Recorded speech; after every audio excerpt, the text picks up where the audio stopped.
అన్ని బోట్లే చూసుకునే పోతున్నాం. అట్లా డ్రాగన్ కోర్టు కవర్ చేసినాం. అప్పటికే లేట్ అయిపోయింది, అందుకే రారే. ఈసారి సర్లే ఎల్2 లూసిఫర్ సినిమా నాకు చాలా ఇష్టం. యాక్చువల్లీ మన తెలుగులో గాడ్ ఫాదర్ రీమేక్ వచ్చింది, దాని ముందే చూసాను లూసిఫర్ బాగుంటుంది. మన దాంట్లో కొద్దిగా మసాలా యాడ్ చేసి కొన్ని రోల్స్ చేంజ్ చేసి ఎందుకో డైల్యూట్ అయిపోయింది. సో లూసిఫర్ 2 అనగానే, అంటే తెలుగులో అనౌన్స్ చేయగానే డబ్బింగ్ అవుతుంది, అబ్బా సూపర్ కదా అనుకున్నా. అట్లానే వెళ్ళా. ఓకే, అన్నీ మనం అనుకున్నట్టు అవ్వదు. సినిమా ఓవరాల్గా ఎట్లుందంటే అంతేం లేదు.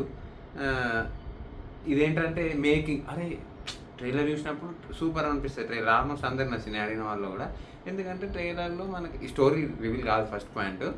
ఇంకోటి ఏంటంటే మేకింగ్ చాలా బాగుంది. టెక్నికల్ ఆస్పెక్ట్స్ అన్నీ బాగుంటాయి సినిమాలో.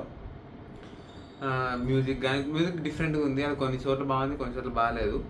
మన ట్రైలర్ వరకు అయితే అంత బాగానే అనిపిస్తుంది. కానీ సినిమాలో ఏంటంటే ఫస్ట్ ఓపెనింగ్ క్రెడిట్స్తో స్టార్ట్ అయ్యి ఫస్ట్ ఒక 20 minutes అంటే కొంచెం వైలెన్స్ సీన్స్ ఉంటాయి. అవన్నీ చూస్తే ఒక ఏదో సీరియస్ డ్రామానే ఉంటుంది. అంటే వీడు ఇట్లున్నాడు పొలిటికల్గా, లూసిఫర్ 1 లెవెల్లోనే ఉంటుంది పొలిటికల్గా అని అనిపిస్తుంది. కానీ ఏమైందంటే ఇంకా మన డాన్ ఉన్నాడు కదా, అందరికి తెలిసే ఉంటుంది మన అసలైన మోహన్లాల్ ఎవరు అంటే క్యారెక్టర్ ఏంటి అని. పెద్ద డాన్ కదా, అబ్రామ్ ఖురేషి అని.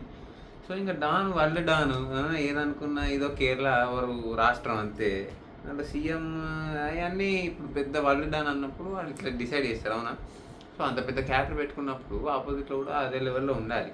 ఇక్కడ ఏమైందంటే ఇప్పుడు నేనే డాన్, నేను వచ్చిన అంటే కూడా ఏం చేయలేడు. సో ఈజీగా అంటే ఇంకో డాన్ ఉంటాడు కబూ కానీ ఎవడో, వాడిని ఈజీగా ఇట్లా లేపేస్తాడు. ఇంకా మన దగ్గర ఉన్న రాజకీయ సమస్యలు కానీ వీడు కూడా మన దగ్గర విలన్ గాడేవాడు అంటే ఒక పెద్ద పెద్ద నేషనల్ లెవెల్ పోస్ట్లోనే ఉంటాడు. ఆయన ఈడవాడు వరల్డ్ డాన్ అంటే ఈజీగా ఓడించేయాలి. సో ఫాస్ట్గా సాల్వ్ అయిపోతాయి అన్నట్టు. ఇంకా లాస్ట్కి వానికి ఏం ఆప్షన్స్ ఉండవు. ఇంకా వరల్డ్ డాన్ వచ్చిందంటే ప్రాబ్లమ్స్ అన్నీ సాల్వ్. అది సో అంత దానికి ఇప్పుడు ఆయన వరల్డ్ డాన్ క్యారెక్టర్ తీసుకున్నాడు కాబట్టి ఇట్లా ఈజీ ప్రాబ్లమ్ సాల్వ్ అయినట్టు అనిపిస్తుంది. మంచి డ్రామా బిల్డ్ చేయవచ్చు. యాక్చువల్గా స్టోరీ బాగానే ఉంటుంది. కొన్ని మధ్యలో సీన్లు వస్తూ ఉంటాయి, ఓకే దీంతో ఎటో వెళ్ళొద్దు అనుకుంటా, ఇంకా మళ్ళీ కనిపించదు సీన్, అది అటే వీగింది.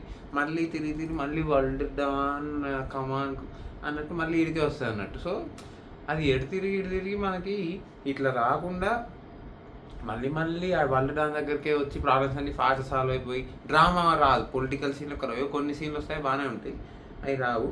ఇంకోటి నచ్చింది ఏంటంటే దీనిలో సాంగ్లు ఉండదు ఎక్కువ. అసలు వచ్చిందేదో ఒక సాంగ్ అనుకుంటే అది కూడా సినిమానే అయిపోతే సాంగ్ వచ్చినట్టే నాకు గుర్తులేదు.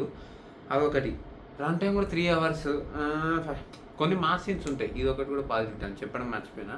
కొన్ని మాస్ సీన్స్ ఉంటాయి, సెకండ్ హాఫ్లో పడతాయి, కొన్ని గూస్ బంప్స్ కూడా వస్తాయి. ఫస్ట్ హాఫ్ కొంచెం ల్యాగ్ ఉంటుంది. 3 గంటల సినిమా అయితే 3 hours 179 minutes. ల్యాగ్ ఉండకుండా అయితే లేదు, ల్యాగ్ ఉంది బాగానే. ఫస్ట్లో ఉన్నట్టు అంత సీరియస్ డ్రామా బిల్డ్ చేసుకుంటూ వెళ్ళిపోయి సరే వరల్డ్ డాన్కి కూడా ఎక్కడో ఇరికించినట్టు అట్లా కాన్ఫ్లిక్ట్స్ పెడితే అయిపోయేది. ఇంకా వరల్డ్ డాన్ అనేసరికి ఏదో మా గాడ్ ఫాదర్ చూసినట్టే అనిపించింది. అట్లా స్టైల్ ఎక్కువ ఉంది, మ్యాటర్ ఎక్కువ లేదు. అది ఇంకా మీరు చూస్తారా లేదా అని మీ ఇష్టం. Thank you.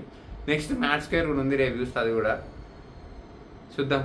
మన వంశాన్ని మీద కొద్దిగా నమ్మకం ఉంది, ఎందుకంటే మీడియం బడ్జెట్ యూత్ఫుల్ ఎంటర్టైనర్స్ మనకు బాగా వస్తాయి. లాస్ట్ టిల్ స్క్వేర్ కానీ అది అట్లా సినిమా మనకు ఫుల్ ఎంటర్టైన్మెంట్ అన్నట్టు. సో అది రేపు.